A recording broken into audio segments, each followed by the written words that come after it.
உந்தன் சுவாசத்தால் நிற்க செய்யுமே.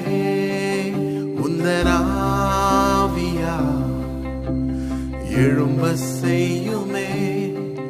உந்தன் சுவாசத்தால் நிற்க செய்யுமே. எங்கள் சாமர்த்தியம் செய்யாததை உந்தன் ஆவி செய்து முடிக்கும். செருபாபேலின் தேவன் எங்கள் பக்கம். எங்கள் சாமர்த்தியம் செய்யாததை உந்தன்